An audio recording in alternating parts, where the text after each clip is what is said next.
Muchas gracias, Claudio. Gracias a la Universidad Adolfo Ibáñez por invitarme. Por supuesto, gracias a ustedes por estar aquí, sobre todo si tienen exámenes a partir de la próxima semana. Yo voy a presentar, dentro de todos los distintos temas que estamos analizando y discutiendo en el Congreso en Educación, voy a analizar el financiamiento estudiantil, porque me parece que tal vez es lo más interesante para ustedes en el plazo inmediato, pero siéntanse libres después de la etapa de preguntar todo lo que quieran y sobre distintos temas. Para eso vine a tener una conversación más que una gran presentación, así que voy a tratar de hacerla muy corta, cosa que pueden hacer más preguntas de las que están originalmente planificadas. Yo he estado recorriendo distintas instituciones de educación superior y indudablemente que los temas de educación importan mucho a los jóvenes, y a mí me parece muy satisfactorio que les importe mucho y que tengan mucha opinión y que tengan distintas opiniones y que me critiquen incluso. Me parece que eso es muy positivo porque revela finalmente la intención de avanzar, ¿no es cierto?, a una educación mucho más equitativa y de mucho mayor calidad en Chile. Yo creo que ese debe ser el objetivo, y más allá de la discusión inmediata, ¿no es cierto?, y más allá de nuestras posturas y nuestras posiciones, no tenemos que perder de vista eso: calidad, equidad en educación en todos los niveles, preescolar, escolar y superior, y muchas veces, ¿no es cierto?, en los ambientes políticos o en el proceso de crispación política o en la coyuntura, esos dos objetivos que yo creo que todos compartimos se pierden un poco en el debate, y yo creo que mi responsabilidad y la responsabilidad de los jóvenes además debe ser no olvidar. No es que yo me sienta joven a propósito de eso, sino que quiero decir que creo que es una responsabilidad que tenemos que compartir todos. No olvidar calidad y equidad, eso debe ser la motivación central de nuestra propuesta. Entonces, la agenda está ahí expresada. Yo voy a ir muy rápido sobre lo que nosotros estamos pensando, por qué estamos pensando la forma que lo estamos haciendo y qué hay detrás de esto en materia de educación superior. Entonces nosotros como gobierno asumimos varias cosas. Primero, y quiero pensarlo esto en términos de tres ejes. El primer eje, que nosotros necesitamos modernizar nuestro sistema de financiamiento universitario, tanto el estudiantil como el de las instituciones. Y la razón es relativamente simple: nos estamos quedando muy atrás. Cuando nosotros llegamos al gobierno habían 3 sistemas de crédito, todos con condiciones distintas, ofrecidas de forma muy diferente, y desde el punto de vista de lo que un país que quiere ofrecer oportunidades requiere, totalmente innecesario. Si uno piensa que todos los estudiantes deben ser tratados igual, independientemente de de la institución a la que asisten, pero resguardando algunas cosas: primero el mérito de esos estudiantes, segundo su condición socioeconómica, y tercero la calidad de la institución. Eso es lo que tenemos que resguardar, pero no tiene sentido tener 3 sistemas de crédito donde todos se tratan igual, distinto, y las condiciones son muy, en algún caso, y lo estamos experimentando hoy día, como los créditos Corfo, totalmente leoninas, digamos, ¿no es cierto? No hay ningún sistema de crédito en el mundo que llegue al embargo de los bienes de los estudiantes o de sus padres para poder realmente obtener, ¿no es cierto?, el pago de ese crédito. Y eso demuestra lo mucho que tenemos que avanzar. Entonces, lo que nosotros dijimos: bueno, tenemos que modernizar el sistema de financiamiento estudiantil, tenemos que modernizar el sistema de financiamiento de las instituciones. Es un proceso que está tomando más tiempo, pero que indudablemente también es más complejo. Nosotros creemos que hoy día este sistema de financiamiento de las instituciones no es el sistema apropiado. Tenemos que ir a un sistema donde nosotros clasifiquemos a las instituciones en función de su complejidad, y a cada una de ellas, ¿no es cierto?, le abramos las puertas a financiamiento en función de la misión de esa institución, en función de los bienes públicos que esa institución provee, pero que en principio en cada una de estas categorías, y yo creo personalmente que tienen que haber del orden de 4 categorías distintas de instituciones, financiarlas en función de su misión y de cada uno de sus méritos, digamos, ¿no es cierto? Ese es un tema que tenemos que avanzar, que es más difícil, pero que indudablemente yo no voy a estar contento si nosotros no tenemos una discusión de fondo respecto de eso. Un segundo eje es la idea de que necesitamos una nueva arquitectura institucional en la educación superior, una nueva regulación que reconozca, ¿no es cierto?, los méritos y lo que distintas instituciones de educación superior han hecho, pero que al mismo tiempo llegue a la conclusión, ¿no es cierto?, de que el sistema actual es débil en términos de su arquitectura institucional, y por eso hemos planteado dos brazos para esto. Por un lado, una superintendencia que busca darle más transparencia, mayor fiscalización al sistema, exigir cuentas más claras a las distintas instituciones, tener la certeza, ¿no es cierto?, que las instituciones cumplen con la ley, y por otra parte, otro brazo, un nuevo sistema de aseguramiento de la calidad. Nosotros estamos convencidos que el sistema actual de acreditación ha cumplido un ciclo y hay que reformarlo. Hemos de alguna forma aprendido a partir de la experiencia de ese sistema, de lo que está sucediendo en el mundo, de que se requiere un esquema algo distinto a lo que tenemos hoy día. Y un tercer eje tiene que ver con lo que nosotros llamamos la modernización, por así decirlo, del sistema de educación superior en términos de su oferta curricular, que tiene que ser de nuevo un cambio difícil, drástico, pero que yo tampoco me daré por satisfecho si no lo iniciamos, no creo que lo logremos terminar, porque tiene que ver con varias cosas. Por un lado, carreras que yo creo que son excesivamente largas en Chile.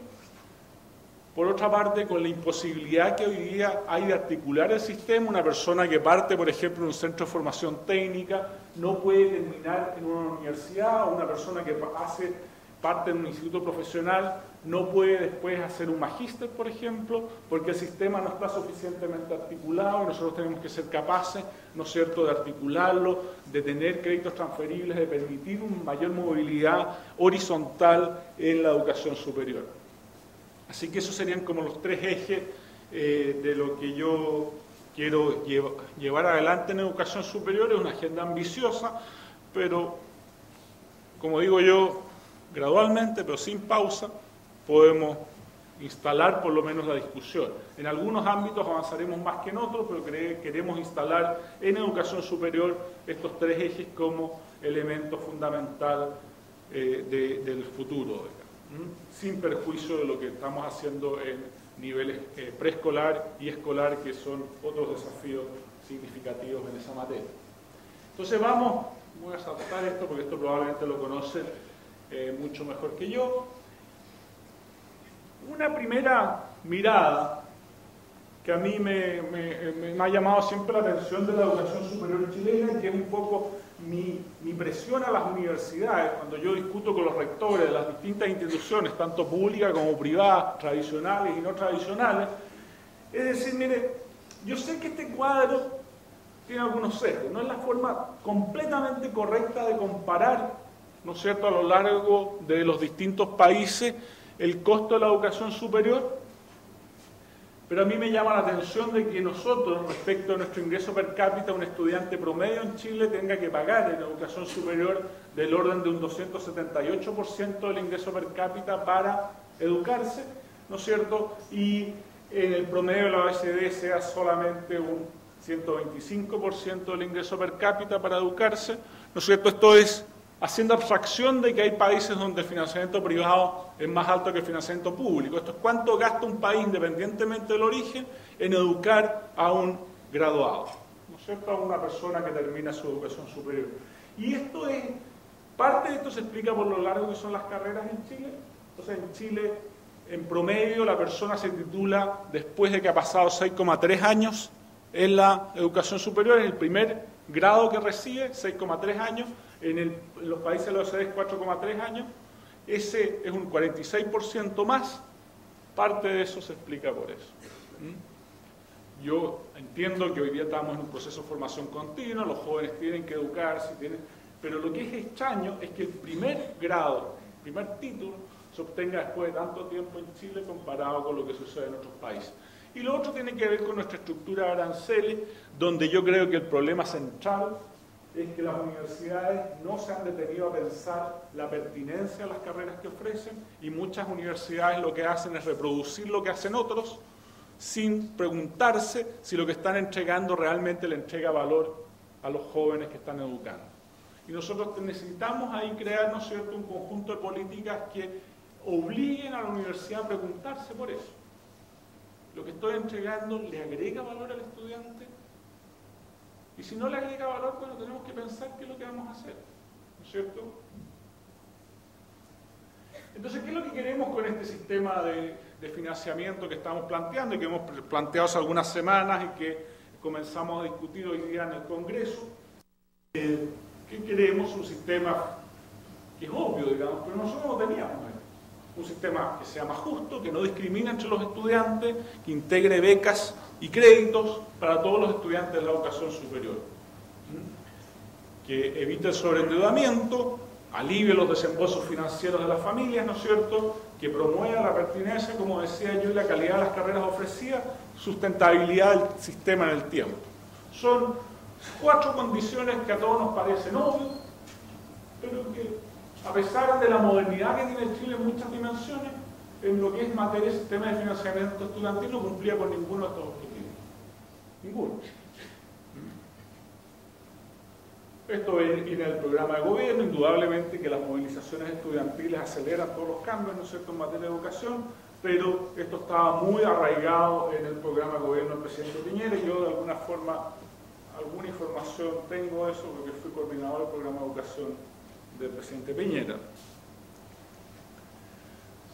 No me voy a detener en cómo era la situación, el diagnóstico, voy a ir directamente a lo que nosotros estamos haciendo, ¿no es cierto?, para tener después una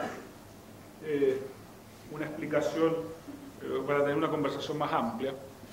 ¿No es cierto? Primero lo que nosotros hicimos al llegar, o cuando yo llegué, es decir, mire, aquí tenemos una beca que establece las becas Bicentenario, Juan Gómez Millas, que son los 2 principales instrumentos de beca, que dice, mire, usted necesita 550 puntos para obtener esta beca si va a una institución de educación superior, y particularmente una universidad. Y nosotros lo que hicimos fue una cosa muy sencilla. ¿Cuál es la probabilidad de que un estudiante del primero, segundo y tercer quintil se gane en esta beca? Y si uno habla de equidad, uno debería decir, mira, debería ser más o menos la misma probabilidad. Más o menos la misma probabilidad, independientemente de cuál sea el umbral que uno defina, ¿no es cierto?, debería ser la misma probabilidad. Hicimos los cálculos, vimos cuál era el puntaje que sacaban los estudiantes del primer quintil, cuál era el puntaje que obtenían en la PSU los estudiantes del segundo quintil y el puntaje los alumnos del tercer quintil. Esto era ya una definición de gobierno de que las becas se iban a concentrar en el 60% más vulnerable. Es una definición política perfectamente cuestionable, pero a nosotros nos parece que cuando uno pone en equilibrio, ¿no es cierto?, por un lado los beneficios para los estudiantes, por otro lado la sustentabilidad, por otra parte la equidad, nos parecía que a nosotros era razonable llegar con becas al 60% más vulnerable. Y lo que dijimos, bueno, tenemos que lograr de que independientemente del quintil del que provenga ese joven o esa joven, ¿no es cierto?, la probabilidad de obtener la beca tiene que ser la misma. Entonces nosotros hicimos los cálculos y llegamos a la conclusión, bueno, redondeamos los puntajes, porque para el quintil 1 era 498 puntos, la probabilidad de obtener la beca, tomamos como referencia 550 puntos, que era la beca para el tercer quintil, ¿no es cierto? ¿Cuál era la probabilidad de que un alumno o un estudiante del tercer quintil obtuviera esa beca? Que 550 puntos era del orden de 35% de probabilidad, y dijimos ya, 35% para todos, de probabilidad de ganarse la beca. Y lo que llegamos entonces a esta conclusión de que para el quintil 1 tiene que ser 500 puntos el puntaje de corte, para el quintil 2 525. En el largo plazo, si uno tiene un sistema educativo eficiente, bueno, efectivo, ¿no es cierto?, lo que uno esperaría es que estas brechas de puntaje se acercaran, ¿no es cierto?, porque debería depender menos el desempeño en la PSU del origen del joven si uno tiene un buen sistema educativo. Pero eso no es la realidad hoy día. Entonces uno puede estar ajustando estos puntajes en el futuro, cualquiera que sea el instrumento que se use para seleccionar en el futuro. Y dijimos, bueno, nos vamos a concentrar en un buen diseño del sistema de crédito. Ese sistema de crédito, ¿no es cierto?, dijimos, tiene que ser para todos los estudiantes de la educación superior, sin distinción entre instituciones acreditadas. Pero sí dijimos, y esto obedece a una transición que nosotros queremos iniciar, que todas las instituciones tienen que tener al menos 3 años de acreditación. Y esto responde un poco, a pesar de que no tenemos todavía el proyecto de ley, nos comprometimos a enviarlo hacia fines del tercer trimestre o principios del cuarto trimestre. Lo que nosotros queremos es movernos a un nuevo sistema de acreditación donde las instituciones se acreditan o no se acreditan. Nos parece que este sistema de 1, 2, 3, 4, 5, 6, 7 años, que nadie entiende si la diferencia entre una institución que tiene 3 o 4 años relevante o no relevante, o entre 2 y 3, no tiene mucho sentido. Tenemos que movernos a un sistema donde uno se acredita o no se acredita, y podrá haber alguna institución que quede en un rango intermedio, digamos, ¿no es cierto?, que se le da un cierto plazo para acreditarse o definitivamente no se acredita. Pero ese es un poco el modelo. Entonces dijimos, bueno, vamos a pedir desde ya 3 años de acreditación. Ahora el proyecto tiene un artículo transitorio que dice, obviamente, que las instituciones tienen 3 años para lograr estos 3 años de acreditación, de forma tal de no perjudicar a los estudiantes que hoy día están en instituciones que tienen menos años de acreditación. Dijimos amplia cobertura, llegando hasta el 9º decil de ingreso. Eso es novedoso también. Hoy día los sistemas de financiamiento de crédito cortan básicamente en lo que es el 8º decil. Nosotros pensamos, hicimos los estudios y creemos que para las personas que están en el 9º decil, es decir, para todos aquellos que provienen de hogares que están entre cifras del orden de 300.000 pesos de ingreso per cápita y 520.000 pesos de ingreso per cápita, eso es más o menos el 9º decil, el pago de la universidad es extremadamente oneroso, ahoga a la familia, y nos pareció que el sistema de crédito tenía que crecer hasta el 9º decil. ¿Por qué no hacia arriba? Porque han habido algunas discusiones, digamos, de por qué no ofrecerle un sistema de crédito a todo el mundo. Y la decisión fue negativa en el sentido de que este es un sistema de crédito que ya es subsidiado, es fuertemente subsidiado. Y por lo tanto nos pareció que entregar un subsidio al 10% de más altos ingresos era algo que atentaba contra... De nuevo, ustedes recuerden que tenemos que cumplir simultáneamente, o queremos cumplir simultáneamente con esos 4 objetivos: equidad, sustentabilidad, ¿no es cierto?, tratamiento igual a los estudiantes y un sistema que no sea extraordinariamente oneroso. Los fondos van a ser provistos por el Estado, por lo tanto nosotros vamos a sacar a los bancos del financiamiento. Va a ser administrado por el Ministerio de Educación, en el sentido que el Ministerio de Educación lo que